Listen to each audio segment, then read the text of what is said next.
Hello students, today we will do chapter number 10th of class 7th from Olivia book Dada Lekhraj. Dada Lekhraj was a God-possessed man, and he was a man who sacrificed his life for the services and welfare of human beings. Why he was called a God-possessed man and a mystery, we will read in this lesson in detail. Dada Lekhraj was a co-founder of the worldwide institution of Brahma Kumaris, whose spirit ascends on 18th January 1969 to the subtle world to work in the form of an angel for world welfare, was a God-possessed man. This is a biography of Dada Lekhraj. Who was Dada Lekhraj? Dada Lekhraj कौन थे? वो को founder थे, सह संस्थापक थे जो पूरे संसार में फैला हुआ है इंस्टीट्यूशंस ब्रह्मा कुमारी, उनको संस्थापित किया था उन्होंने। और उनकी जो आध्यात्मिक रूप से उन्होंने चढ़ाई कर ली थी 18 जनवरी 1969। इट मीन्स कि 1969 को वो ज्योति ज्योत समा गए थे, means he was died on 1969। इस सूक्ष्म संसार से इस संसार को उन्होंने छोड़ दिया था और उन्हें गॉड पोजेस्ड मैन कहा जाता था। गॉड पोजेस्ड मैन का मीनिंग होता है भगवान का आदमी या भगवान का भला आदमी, ऐसी सोल जो भगवान के दिए हुए बनाई हुई सृष्टि की भलाई के लिए काम करता है, उसकी सर्विसेज करता है, उसे हम क्या बोलते हैं? God possessed man. Therefore, those who came into intimate contact with him found that he was not a man but a mystery, not a drop but an ocean, not a person but divinity personified. जो भी लोग उनके contact में आते थे, उनके अच्छे घनिष्ठ मेल जोल में थे, उनके नज़दीक थे, वो उन्हें समझ ही नहीं पाते थे कि वो क्या हैं, वो रहस्य हैं, वो कोई पहेली है, कोई राज है, वो एक बूंद है या ओशियन है, महासागर है, बट वो क्या थे? एक साक्षात्कार देव का रूप था उनमें। वो बहुत ही दयालु थे, वो उनकी सोल इस तरह थी, बिल्कुल क्लियर सोल थी, वो हमेशा भगवान के भक्ति में लगे रहते थे। बट उनका जो वे था, रिलीजियस वे था, वो दूसरों से अलग था। He was truly a phenomenon, वो बहुत अद्भुत व्यक्तित्व के मालिक थे, उनकी जो पर्सनैलिटी थी वो बहुत अलग थी। One found it hard to know him और his role on the world. किसी भी एक पर्सन को इस संसार में उन्होंने जो भी काम किया है या उनका जो भी रोल प्ले किया है, तो किसी के लिए भी जानना बहुत मुश्किल है। Or to understand the mystery unless one acquired the knowledge of God and time wheel and the difference between God and man.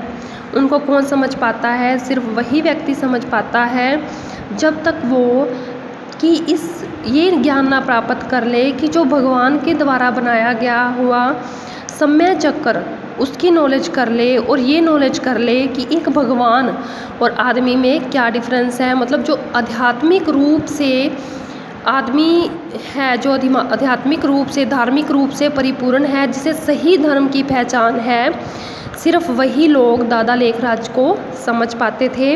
और what one could do was to get immerse in the mystery.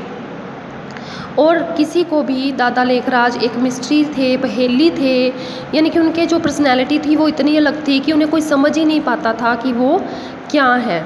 तो अगर उस पहेली को किसी को सुलझाना है तो उसे क्या करना पड़ता था? पूरी तरह से दादा लेखराज के व्यक्तित्व में शामिल होना पड़ता था, उनमें इतना घुलना मिलना पड़ता था कि उनकी और दादा लेखराज की पर्सनैलिटी एक हो जाए, तभी कोई व्यक्ति दादा लेखराज की पर्सनैलिटी को समझ पाता था। ये एक समाज सेवक थे, नीदर अ गुरु नॉर अ गुरु गॉड। ना तो वो अपने आप को गुरु कहलाते थे और ना ही भगवान कहलाते थे। The fact of his having been a god possessed man was not imply that he was god और अ गुरु। वास्तव में जो भी वास्तविकता है वो यही नहीं है कि अगर वो भगवान के भले इंसान हैं, इट मीन्स ये नहीं है कि या तो वो गुरु हैं या फिर भगवान है। Nay, Dada did not claim himself to be Guru, nor did he ask for the honor of the homage due to God. ना तो वो ये कहते थे अपने आप को गुरु कहते थे, और ना ही वो यह कहते थे अपने भक्तों से ये कहते थे कि उन्हें भगवान की समान श्रद्धा दी जाए या उन्हें भगवान के समान दर्जा दिया जाए. In fact he loathed the use of the title guru and god for any human being. इसके अलावा उन्हें पसंद नहीं था कि कोई भी व्यक्ति को टाइटल दिया जाए कि वो क्या है, या तो वो गुरु का या भगवान का टाइटल दिया जाए, कि कोई भी इंसान है वो ना तो गुरु हो सकता है और ना ही वो भगवान हो सकता है. It is true that in his times the bhakti Sufi मिगलैन had given renewed vigour to the institution of guruship. यह सच है कि उनके टाइम में जो भक्ति होती थी, उस भक्ति में जो भी होता था वो दादा लेखराज को पसंद नहीं था, और उन्होंने नए सिरे से क्या की, भक्ति की शुरुआत की. पूरी अपनी ताकत के साथ उन्हें बताया कि रियल में भक्ति या गुरुशिप या गुरु क्या होता है. In certain religious cults in his days, worship of the guru formed an integral part of the religious practice.